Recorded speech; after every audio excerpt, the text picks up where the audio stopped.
Hello, this is Tarek Fatah. Welcome to another edition of What the Fatah. Let's talk about a storm in a teacup, as they say. I'm referring to the American brouhaha over Russian troops gathering on the eastern borders of Ukraine, and the United States of America that couldn't put up a fight against the Taliban and abandoned it and ran for the covers. Suddenly realizing that the armament industry of the United States suddenly has a backlog of armaments. It's ammunition, it's rockets, it's tanks, whatever you may call it. It always reminds me of the speech given by President Eisenhower about America's military-industrial complex. I recommend all of you listen to it to understand what drives foreign affairs politics in the United States of America. Who is it that suddenly finds it necessary to create a situation that requires movement of troops, NATO getting involved, and a situation of a war in the heart of Europe,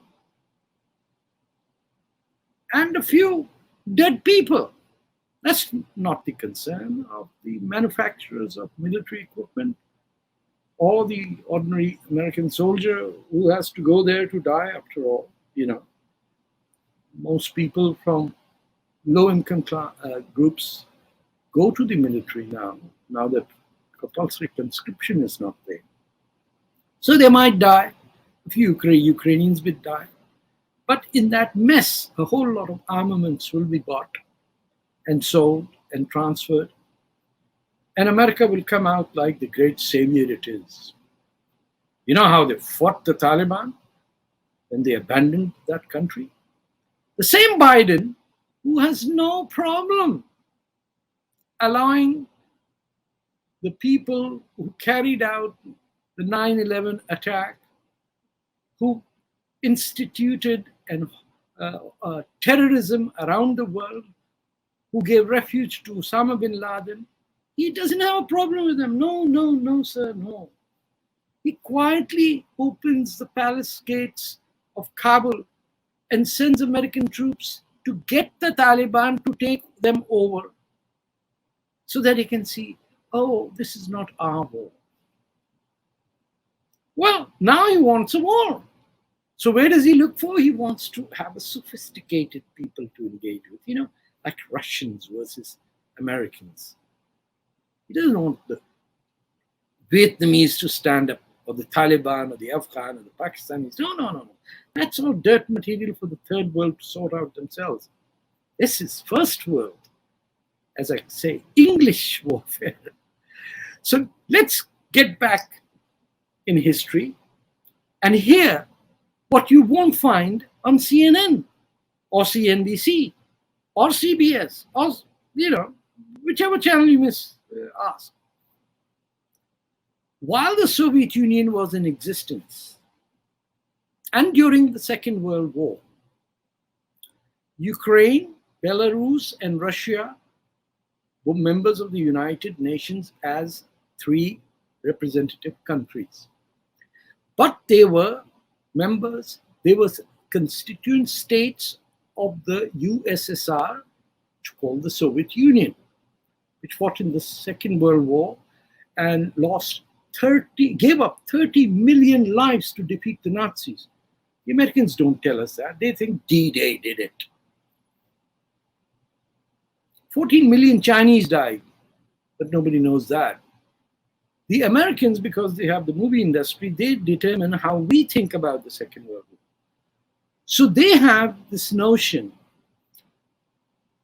that does not show the USSR or Ukraine and Russia and Belarus or, Latvia, Estonia, and others were part of the same country. Because of Ukraine's contribution in the fight against Nazi occupation, especially in Crimea, that is when, after the war, the federal state of the USSR took the land of Crimea and gave it to Ukraine in a sense of ceremonial solidarity as a reward to the people who fought over there. And Crimea and eastern Ukraine, the Donbass region, are Russian speakers and belong to the Russian Orthodox Church, whereas Western Ukraine or Kyiv is Catholic and has looked the other way ever since the USSR broke down. So what wrong has Russia done that the United States now finds itself itching for a war that it couldn't fight with the Taliban? They just ran as the Taliban came, hanging from planes, abandoning their commitments, everything. Let's go home, Daddy. It's too hot over here in Afghanistan. Well, it's going to be too cold in Ukraine. And this is where the United States wants desperately to have a war. And it is provoking Russia, which legitimately is having exercises with Belarusia, a dictatorship. Belarusia, I have no sympathy for them, but they're having these joint military exercises on the northern part of Ukraine. Eastern Ukraine has already seceded away from Kiev, the mainstream Ukraine, and separated itself, while Crimea went back to Russia because it was Russian, because everyone spoke Russian, because the territory was part of Russia before the Second World War. The question then is, why are so many journalists or commentators refusing to even explain this background? Is there a dearth of historians in the United States or on the BBC or Deutsche Welle? No, they are not. Nobody's telling the story of what the Germans are saying. Ukraine itself is saying to America, stop it. We'll handle the situation. But the Americans have arms to sell, those wonderful machine guns and rockets and tanks. They're just waiting on the production line to be sold. And unfortunately, Chile is not buying, Congo is not buying. Nobody's buying the stuff. So let's have a war, Daddy. Let's have a war. Biden's war. Hunter's war. You remember Hunter? Hunter had something going on with Ukraine. Just Google it. You'll find some interesting facts. The Biden White House was already compromised by Biden Jr., Hunter, with China and Ukraine. But our newspapers are devoid of this commentary. Our historians are stuck. Maybe COVID-19 is too,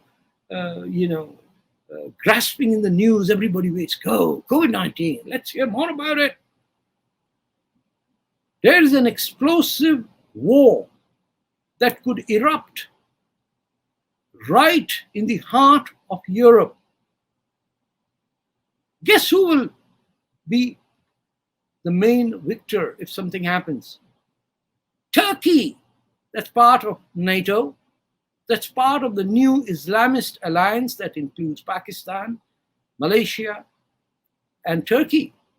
Just when the Arab countries were finally reaching a settlement with Israel, with UAE having embassies over there, with talk of West Bank Palestinian state, once again, pressures on the Palestinians to have elections, do something, create something before it's all lost.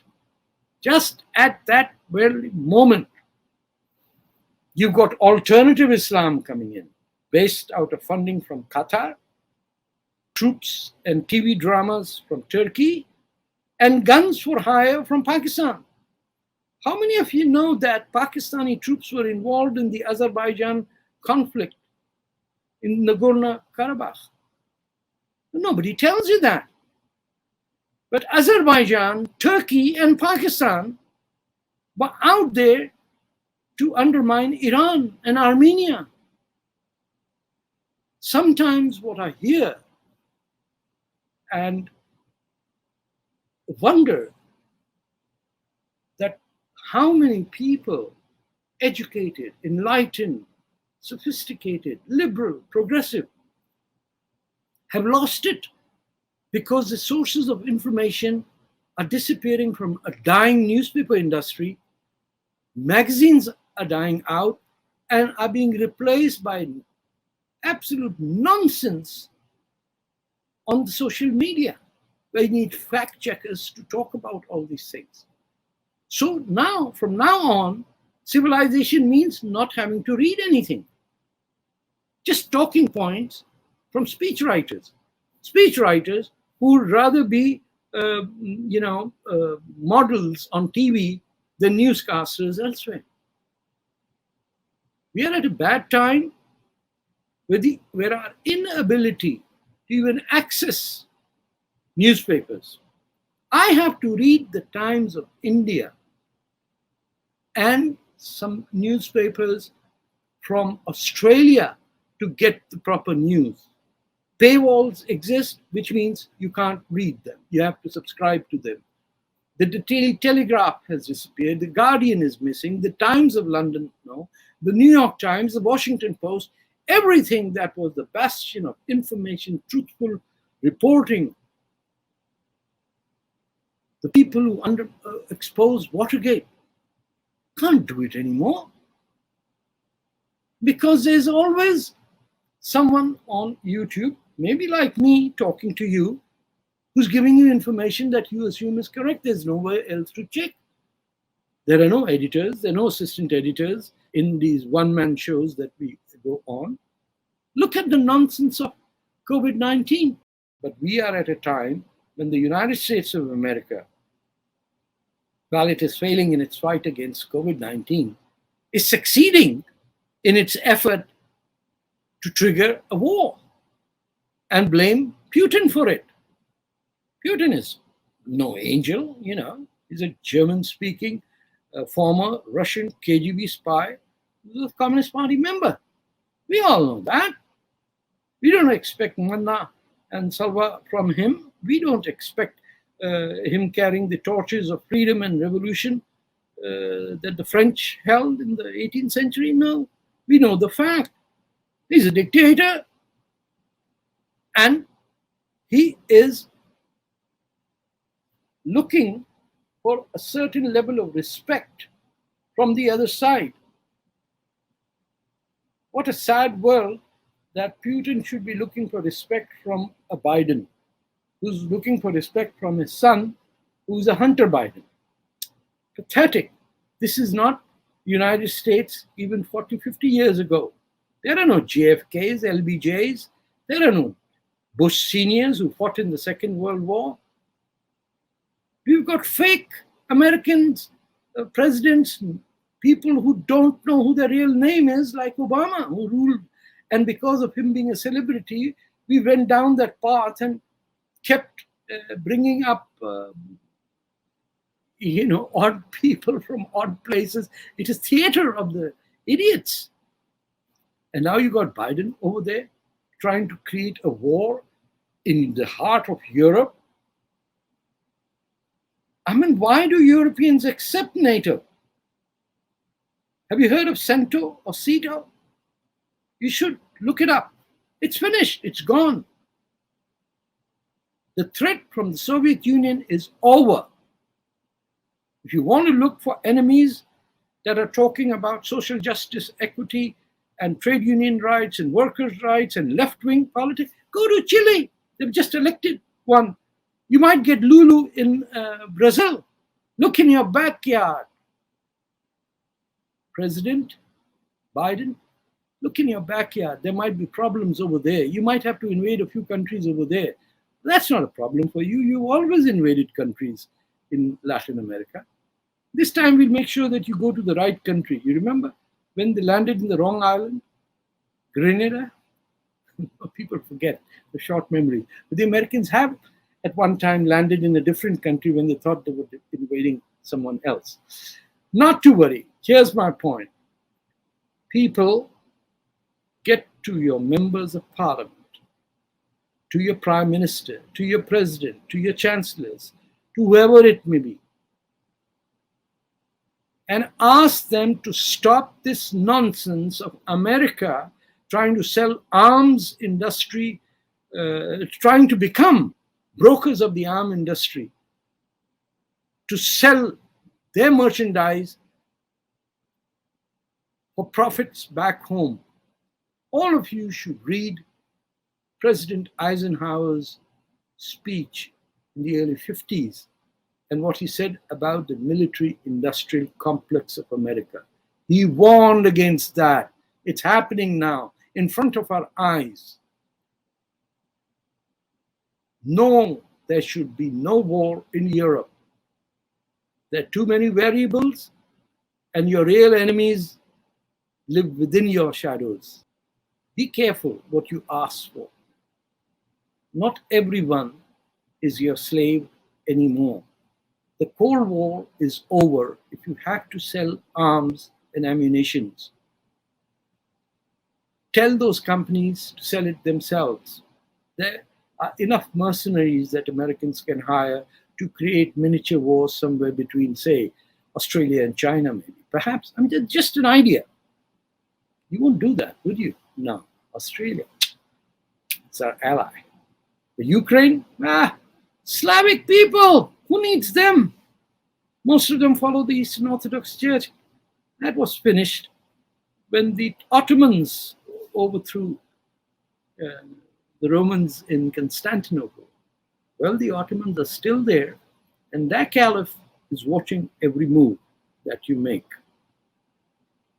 Until next time, talk to you. Take care. Goodbye.